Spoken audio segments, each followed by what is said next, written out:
Precinct chairs, please pay attention and listen. Potential, come on up. Yo. Potential precinct chairs, Keep coming. listen up carefully. We're going to do follow-up with what she's talking about at the next executive meeting, which is always the fourth Tuesday of the month. So tell us how we go about doing this. Okay, right. Julia, take it.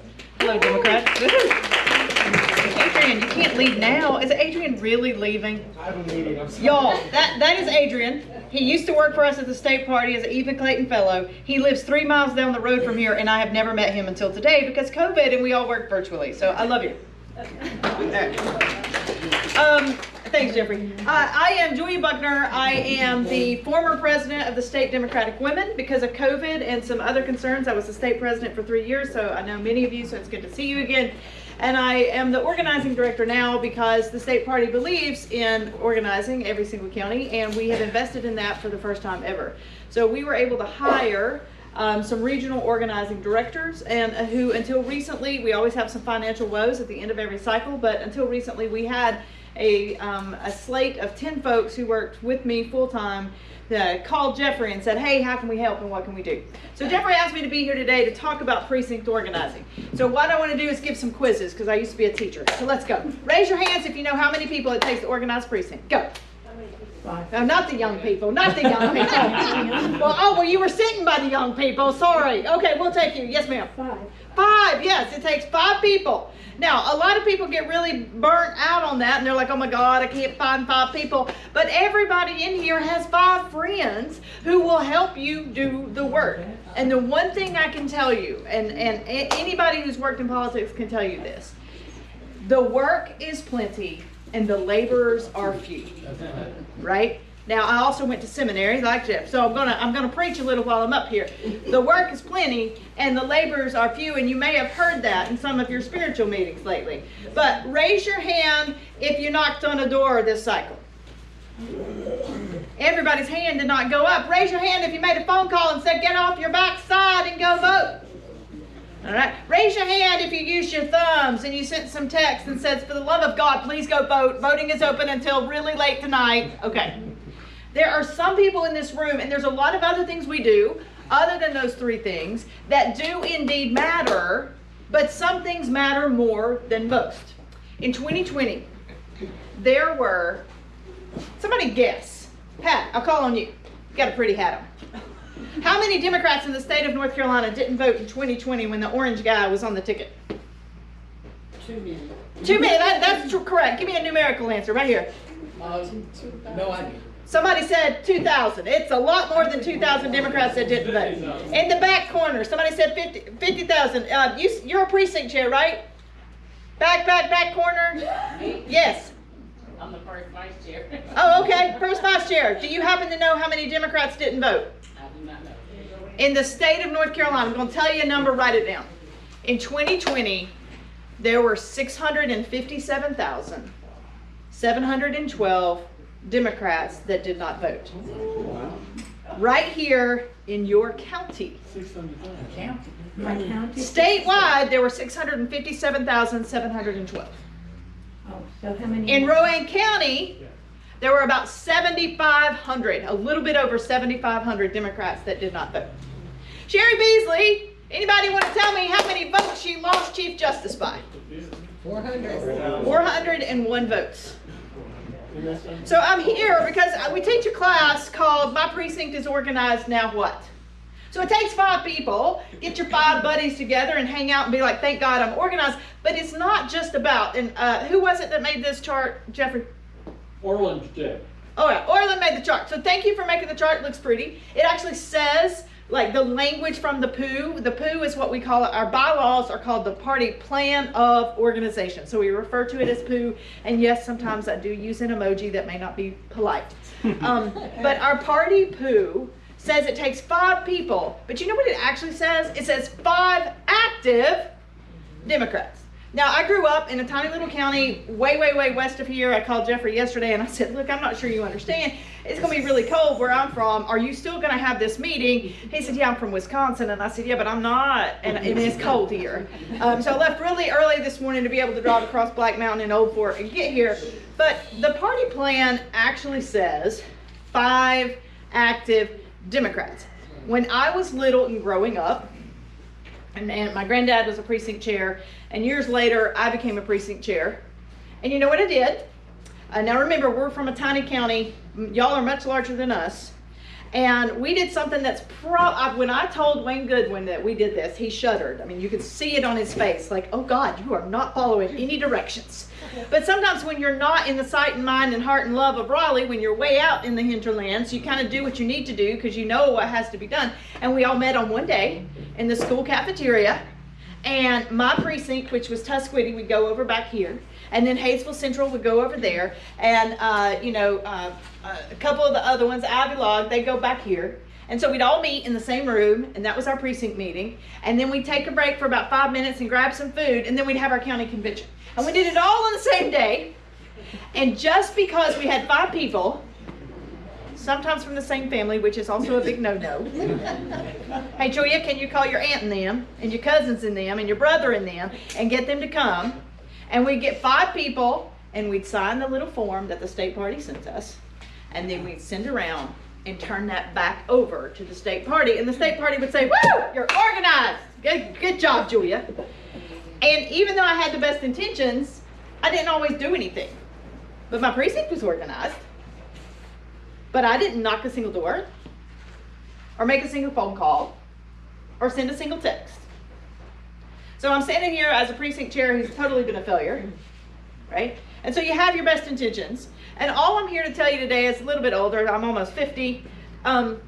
What we have to do is get better than we were the time before. So raise your hand if you're a precinct chair. All right, let me see here real quick. Linda. Yeah. Linda, what precinct are you precinct chair of? Granite Quarry. Granite Quarry. All right. What percentage of your Democrats turned out last time? Not too many. Not too many, but you don't know the number, do you? I don't know the number. Don't know the number yet. Anybody know the number of the percentage of Democrats that turned out? Cool. I'm going to send Jeffrey this. We have a resource from the state party that allows you to check what percentage of your Democrats are actually voting. Now, some people have said to me, and I've asked nationally, what's a good percentage turnout of Democrats in your precinct? Better than it was the year before. Now, we should compare off years to off years and on years to on years because we know that sometimes things get more exciting, right? But you should do better than you did. So what's a good precinct turnout? I'm checking for understanding here. Come on, Kim. What's a good precinct turnout? For which precinct? For yours? My precinct? Yeah. We usually have about 70%, right, Jeffrey? I think so. Okay, no. What's the answer? I just said it. A good precinct turnout Better than the is last year. better than it was the time before. Which means, and if you read the party plan of organization, it takes 5 active Democrats that aren't related, usually a chair, a vice chair, and then a third person who's your secretary treasurer. And then what is it we're supposed to do? Just sign the paper and go away? No. Your job is to actually know who your Democrats are and decide whether or not they are actually voting. Now, I'm gonna hop off your camera here just for a second. I'm sorry. You can tell I'm moving around.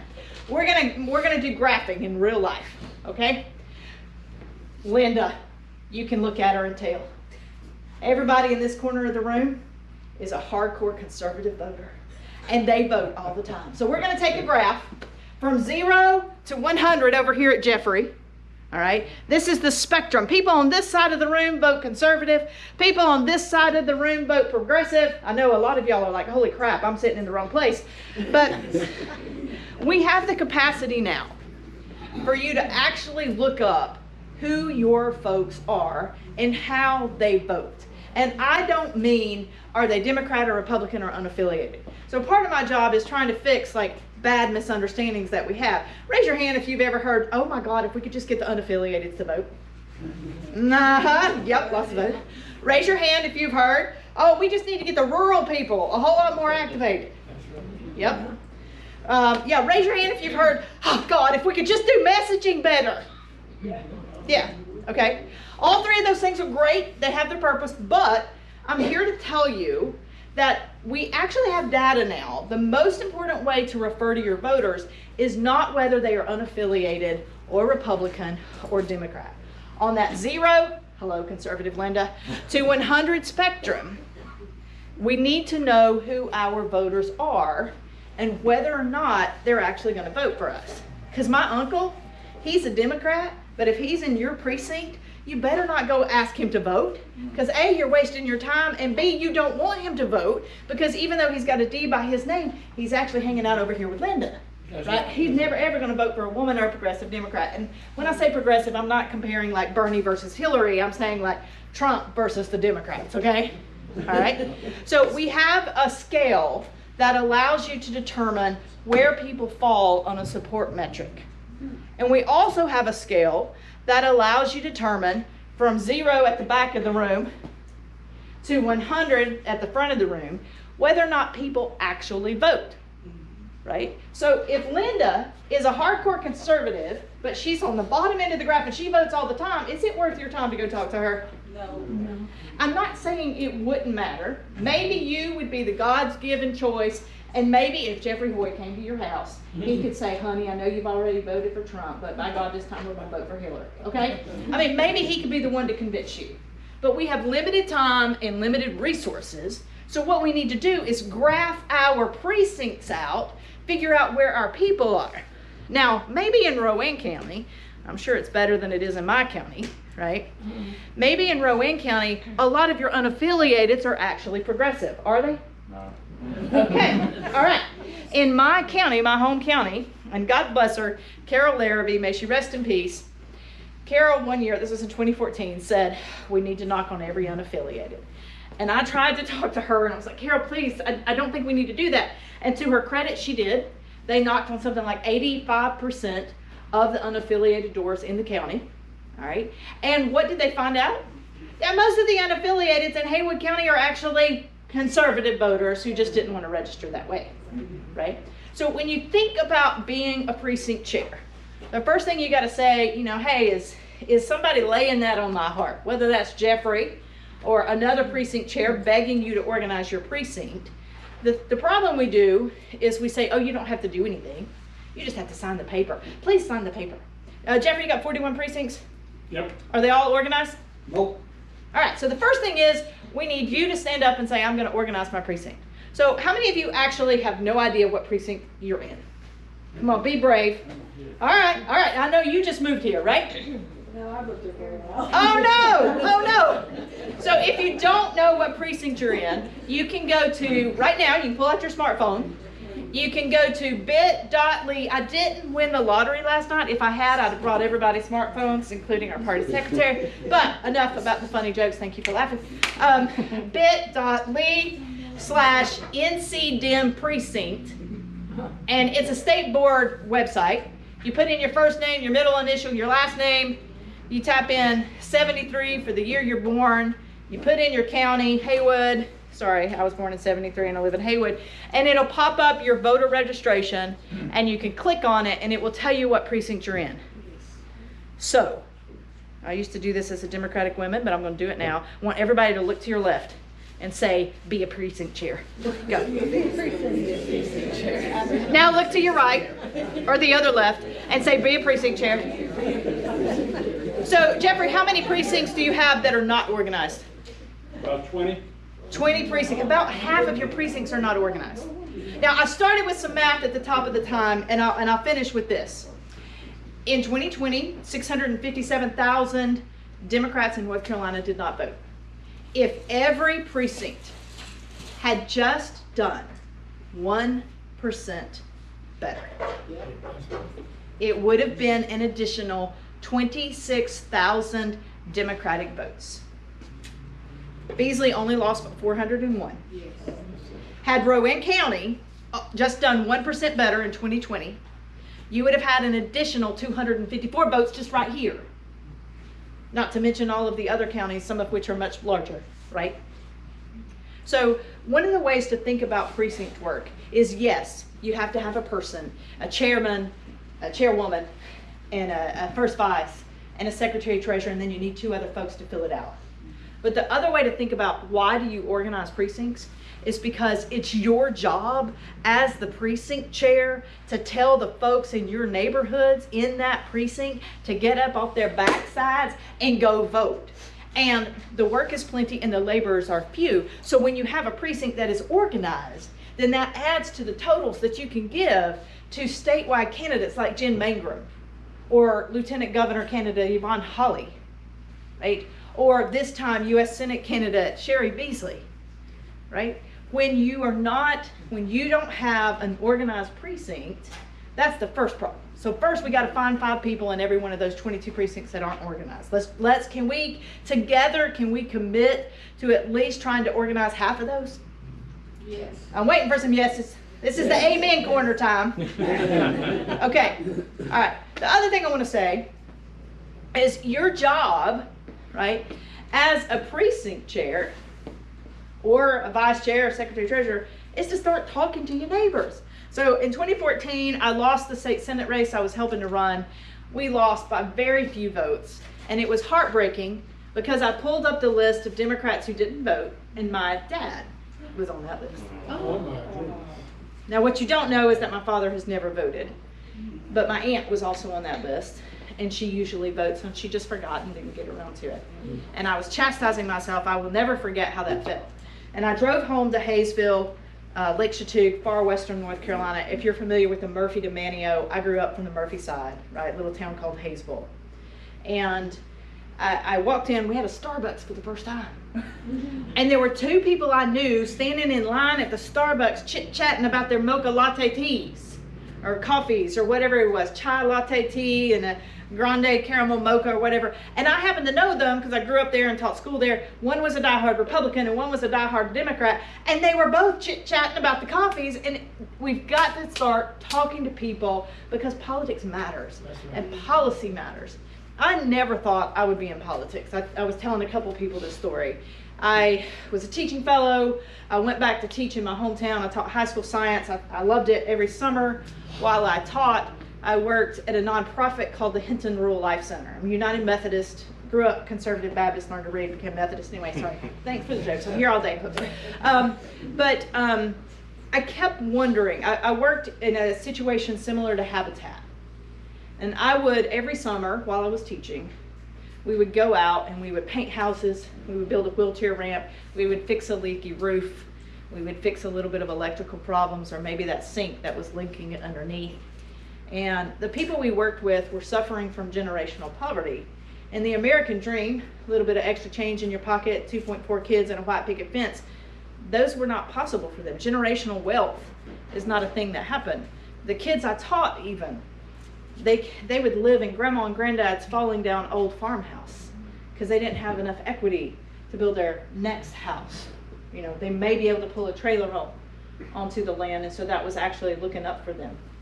And year after year, summer after summer, I would do this work, and I realized, like, these folks that, and I had grown up with them. It wasn't like I was much different than them, but they were making decisions from a survival mindset that most of us have never had to face, and I'm thankful for that.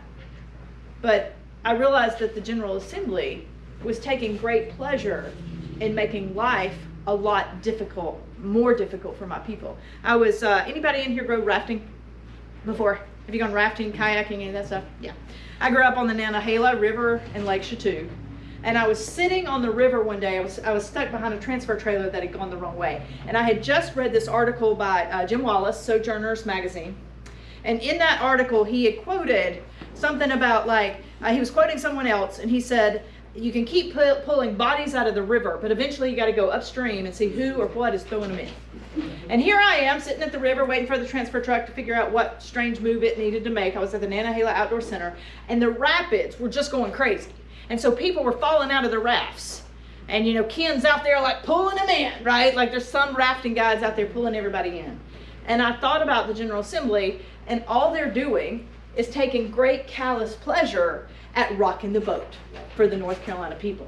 They took away the earned income tax credit. They took away the tax-free holiday for kids. We don't pay teachers anything anymore. And I started making a list of everything in my head that the General Assembly had done including, as a side note, they've made municipal elections really cray-cray. So if you do decide to run for these elections, apparently, you know, every county in North Carolina has different dates.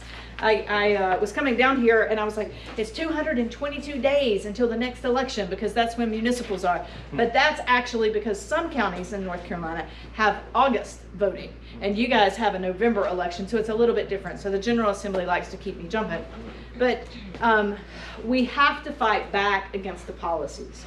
So yes, sometimes being a precinct chair may not be sexy. Now, I don't know, Linda probably makes it look sexy, okay? But, and yes, we do ask that you fill out the forms. But really what we're asking you to do is to be actively engaged in your community. To get you and 4 of your buddies together and decide, we're gonna figure out who our people are. We're gonna figure out which of our Democrats we don't need to talk to at all because they are not gonna vote for us anyway. And we're gonna figure out which unaffiliateds and Democrats are our people. And we're gonna start asking, what percentage of my Democrats voted last time and can they get better? So there's a great tool, I'll send it to Jeffrey.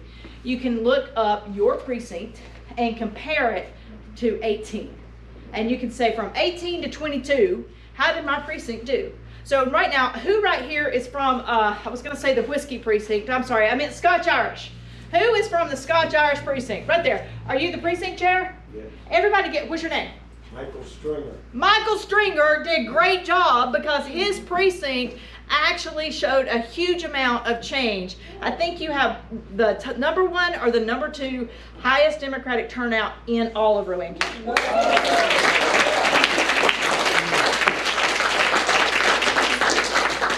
And I may say this one wrong, the second highest one in Rowan County this time is Mount Eula? He's not here. Mount Ola. Is he not here? He's not here. All right. Now here's the weird part. Those are rural counties you're talking about. Maybe Michael is an awesome precinct chair and that's why they did so great. Or maybe that's where all the Democrats live. Somebody from the state party, I'm not gonna know whether or not it's because you're working hard or whether or not it's just because the Democrats live there, right? But it does provide you a data point so you can compare. So you guys can start competing like, ha ha ha, last time it was the whiskey precinct that got better. And this time it's gonna be, you know, Union, don't y'all have a Union Grove, China Grove. China Grove, yeah. She's not here. Yeah, so he's not here either. Okay, so maybe next time it'll be China Grove. We had a Democratic precinct in Haywood County that did really, really great one year. And I'd love to say that it was because we had a great, her name was Jan, the great precinct chair, but she had actually passed away. But her work, you know, came behind her, and so they were still able to vote really, really well even after she was gone. But the next cycle, they tanked because nobody has picked that up. It's the Maggie Valley precinct, if any of you have been there. It's called Ivy Hill. The Maggie Valley precinct is one of the most Republican dense precincts in the state. We have over 2,500 precincts in the state of North Carolina. And now she's passed on and nobody has picked up to carry that mantle forward, and it has just become more and more conservative. So we have to keep going. Now two more points and I'll hush. Jeffrey, thank you for the time. Raise your hand if you've heard rural. We need to do better in rural. I'm going to say yes and. I'm going to say yes and. Big theological construct there. In 2020, the top 2 precincts that turned out were South Fork Precinct in Tyrrell County, or Tyrell County, depending on how you say it, and I've asked everybody from there and there's like a big battle. South Fork Precinct, they had 100% of their Democrats turn out. It sounds amazing. Guess how many there were? 9. There were 9 of them, and they all showed up and voted. The second precinct, it was actually in my home county, Haywood County. It's the White Oak precinct, and they had something like 96% of their Democrats vote. White Oak, for any of you who've been on 40, you drive into Tennessee, you get off the exit, you come back into North Carolina on a dirt road. That's the White Oak precinct. It's right along the river. It's beautiful. They only have about 20-something Democrats, and all but 5 of them went to vote. I guess 5 of them got upset. So yes, rural is important. But my point to bring this home is every precinct matters and every precinct has different work to do. The work of Ivy Hill and South Fork is to keep having Democratic babies. Okay, right? I mean, they got to do something about their population changes, right? And some of us need to take seriously, to whom much is given, much is required. If you are the largest precinct, then you getting bigger by 1% is going to change the statewide totals a whole lot better than White Oak precinct getting bigger by 1%. You follow me? So everybody has work to do, and everybody has different work to do. Now, all right, time for invitation time. Everybody's head bowed and eyes closed. If you think Jeffrey is leading and pricking your heart to become a precinct chair, raise your hand. No, I'm just kidding. You can open your hand. I'm here. Jeffrey, come on back. Oh, he's already pointing. I do feel like this is a Southern Baptist altar call a little bit. Oh, I see that one in blue back there. Is there another? Okay. I'm sorry. I come from a whole line of preachers in my family, y'all. I'm mostly teasing about the faith stuff, but please, if you have thought about running for precinct chair, look up Jeffrey. We have all sorts of training and resources that can help you map out your people and can help you begin from a data point of view to develop like a plan for what you're supposed to do as a precinct chair. The party plan of organization, the POO, actually says 5 active Democrats, and then it says that every chair is supposed to write and conduct a voter activation plan. Every chair is supposed to actually have some sort of plan to push out their folks. Now, in some counties, mine included, Jeffrey, we're more county organized. And we call on our precinct chairs to do things like, yeah, can you get me some volunteers? And yeah, can you have a few socials? And yeah, you know, Beasley's gonna be in town, can y'all put something together at your house? And so all that is important. But I am here to tell you that the job is a real job, and we need everybody in the state, all 2,500 precinct chairs, to A, please, for the love of God, grab some friends and get organized, and B, please go about the work of figuring out who your people are and throwing a party to get other Democrats to start to come to the polls. That's it for me. Yep. Any questions? I'll take all the questions. Jeffrey? Yeah. I yes. have comments. I have comments. Comments. Hello, you all know me. Okay. All right. A month ago, Yes. I'm the secretary and also the precinct chair for West Kannapolis. West Kannapolis. Okay. Okay. In when did Biden run? What year was that? 2020. 2020. I personally contacted through texting and calling maybe 4,000 Democrats in the county. Mm-hmm. I tried to get other people involved. It's very hard. Mm-hmm. I have 2 weeks ago, I sent all the precinct chairs that we have a list of a video on how to text using Vote Builder. Yep. A video. I made a Awesome. video. Oh, I want to see it. Okay. I made a video. I sent them an email that with the Vote Builder list, and I sent them a text. And in the text, I said, I sent you an email. Here's the video. Yeah. I am just sending you, all I sent were the verified people who had cells, the verified cells in their precinct. 120 people. Maybe I think the most was Chris Sharp had the most. Of those 21 people, Chris Sharp did his, I did mine. Yep. 2 of the 41 precincts? 21. Oh, because there's only Organized 21. Okay. Okay. There are some precinct chairs, now some precinct chairs did not really look at it or whatever, and whatever. Yep. But there are a number of precinct chairs who do nothing Yep. and have done nothing. As long as I've been the secretary, which is how long, Jeffrey? Forever. Forever, maybe 16 years. 16 Yes. years. I have known at least one chair. Not you, George, it's someone else, because George has been chair forever too. Chair, who has been chair Mm-hmm. and has done nothing. Yep. Zippo. But when I have to get Kannapolis organized, there are 3 precincts. Mhm. I will invite people from all 3 precincts, Yes. trying to get them organized. This person will show up with 4 of her relatives, and become chair again. Right. But I beg, I Right. really beg these people. Mhm. And Jeffrey will tell you how many texts I send out every month Yep. and calls and whatever. So I'm tired. Yes. I'm tired. And so that's why I'm trying to move it to the precinct chair and let them Right. Right. get a hold. A couple of things. The first thing I'll say is the state party is not some magic entity in Raleigh. Look at your neighbor and say, I'm the state party. Come on. I'm the state party. I'm the state party. Look at the other way and say, I'm the state Democratic Party.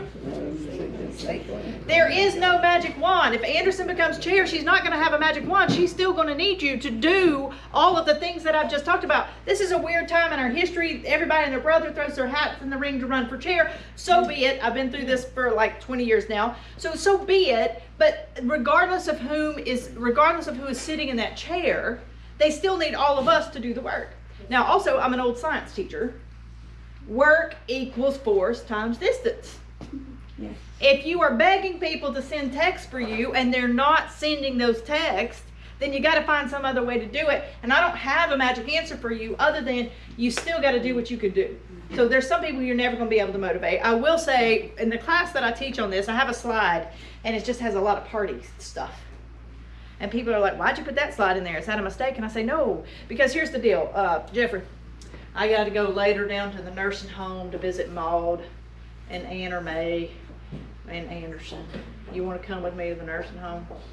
Yeah, okay. All right. Probably doesn't sound very exciting.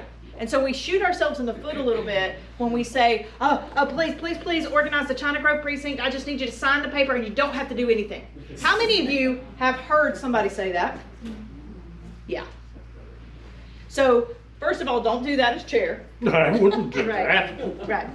And second, as active precinct chairs, try to find you a group of 5 or 6 other precinct chairs that you can combine with and say, hey, together, it may not be perfect. Don't let the perfect be the enemy of the good. But that guy beside you looks like he could be a precinct chair. What precinct are you in? He's in Cabarrus County. Oh, Cabarrus County. Well, I'm sure we need precinct chairs there too. But I know that the work is tiring and I know that you are doing the lion's share of it, but we have to have more laborers in the field. Well, that's what I'm trying to do. Yeah. The other thing I asked Jeffrey was there are 20 unorganized precincts, and I was wondering if we could have adopt a precinct. Yep. Have someone from another precinct adopt and start to text these people. And what I want them to do is if someone responds, say thumbs up, thank you, whatever. Yeah. Make a note of that. And when you get 5, call them up and say, hi, let's meet for coffee at so-and-so, Yeah. on Saturday. It really is about throwing a party. I mean, when we make it seem like it's some business deal or something really complicated, I think Ken was talking to me about this. Like, I can help you learn how to run for a municipal office, but actually you just need to learn how to talk to your neighbors first. That's the first thing, right? And so I can certainly help you.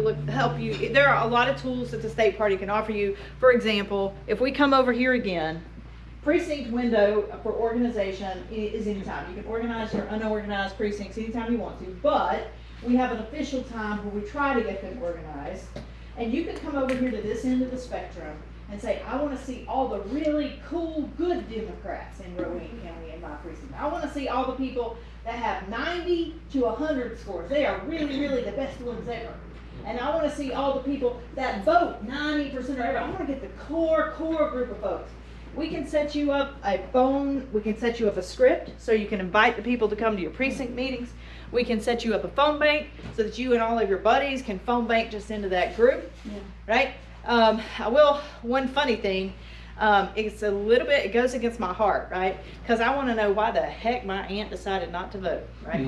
But research has shown, asking sweet Linda here, why she didn't vote in 3 of the last 5 elections and knocking her upside the head with the 1611 KJV is probably not the best use of your time. Instead of worrying about the people who don't vote, right, the more important thing to do is to try to get more and more people energized and excited, right? Because there are thousands of Democrats in Rowan County who did vote, and they're not here this morning. Now, maybe they're at the MLK parade, but there's a lot more people that should be working for the party that aren't. And the party matters. My reproductive health rights matter. Medicaid expansion matters. Right now in North Carolina, Julia, Joseph, Jessica, and Jennifer, 1 out of 4 kids goes to bed hungry at night. I was 1 of 4, so that statistics really sits with me. You know. Anyway, okay, sorry, Jeffrey. Question right here. Yeah, I just want to say that Chris, I'm the vice chair. Chris Sharp is the chair. I was the chair before he was the vice chair. So what we did, whenever Diane would send out the voter bills, I'm not really a text phone talking person. Chris is. So Chris and I decided amongst ourselves that he would do the calling for South Rowan and texting, and I would do the door knocking. Yeah. Because I have a lot of people that wants us to come around and do those door hangers. And some were looking for me, so that's basically what I did. Yeah. I went all over Rowan and County in the South Ward area. I went all the way to McDonald's and back all the way to I think it was Jamaica, Main Street, all the way up to Main Street, and I would have been with people. So that's what we did. So we need to do the phone banking, but we still need to do the door hangers. Yeah. So just so you know, door knocking is the #1 way to talk to people. If 60% of the time, if I knock on your door and have a decent human-to-human contact with folks, right?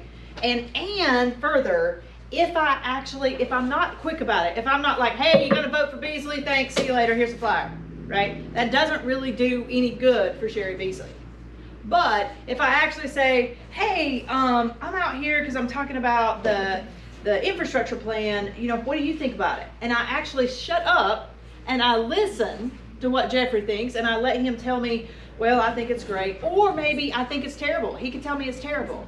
And then I get to say something like, well, actually, I'm really grateful for the infrastructure plan because I'm a kidney donor and there's a lot of money in there for people who are, I don't know, sick or whatever. How do you feel about that? And I allow him to say something else again, stopping to listen and allowing the person to sort of talk, whether they agree with you or not, can change their opinion. Now, I'll put it to you this way. I'm sorry, Jeffrey. I get fired up. But when's the last time you changed your mind about something that was really something that really mattered to you?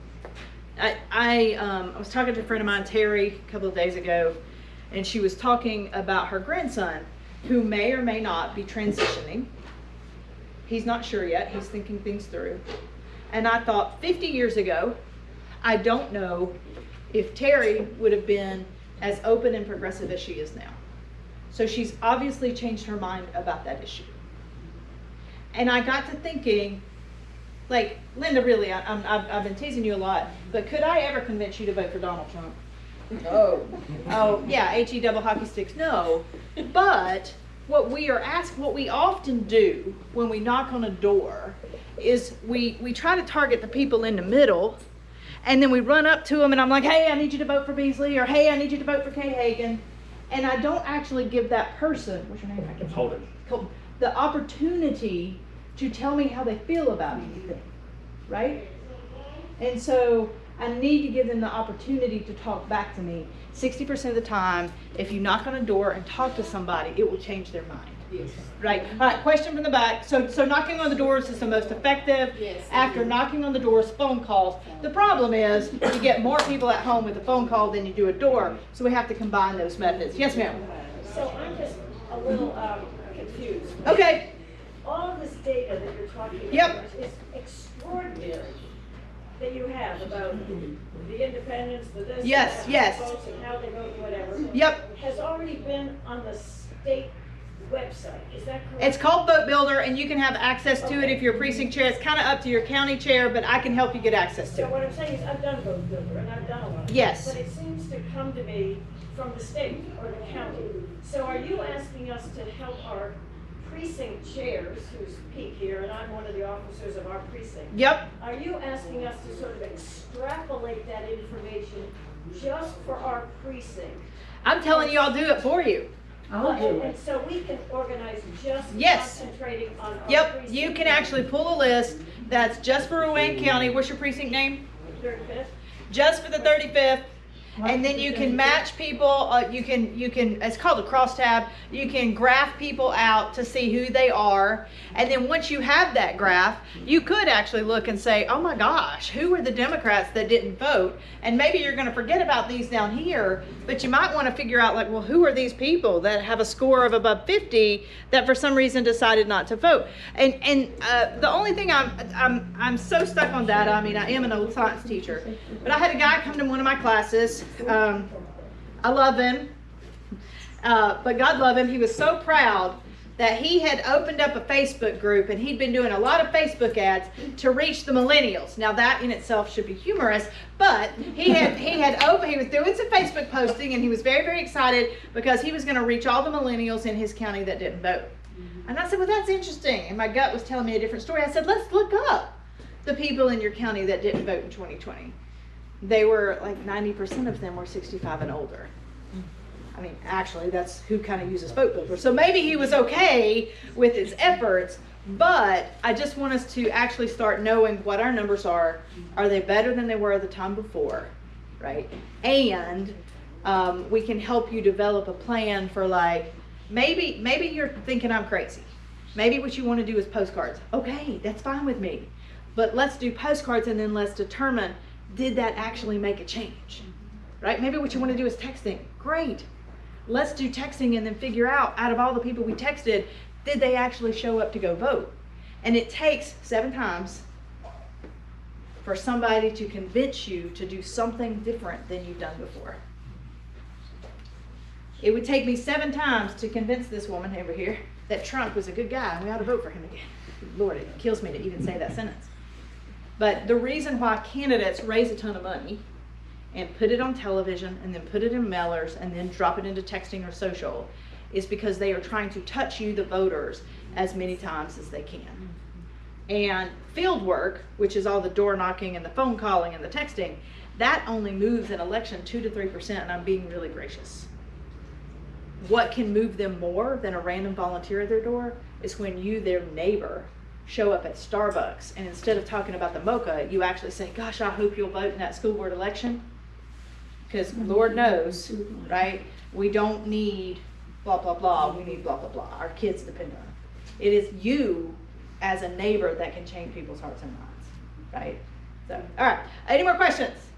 Concerns, cares? If you've never had anybody from the state party here, this is your time. All right, cool. Thank you, Jeffrey. Thanks. Also, I know it's really expensive if you're from Kannapolis, but I will help you pay your filing fee. We do need more people to run for municipal office. We have a training tomorrow night. Please, please, please come. You get to deal with my humor for another hour. Or it's Tuesday night, sorry, Tuesday night. What is it, Kannapolis? What? Kannapolis. What is, I'm Kannapolis. Oh, Kannapolis, we need somebody to run for city council. There's 3 seats and it's $30 a pop. You want to run for Kannapolis? I'm too old. No, you're never too old. All right, well, we're going to talk afterwards. Thanks, y'all. Okay. No, I don't think they want me to run, because they Let me just share something before you all run away. We're not going to leave it here. We're not going to leave it here. You got little pieces of blue paper on your tables. Write down January 24, 6:30. January 24, 6:30. County executive meeting. County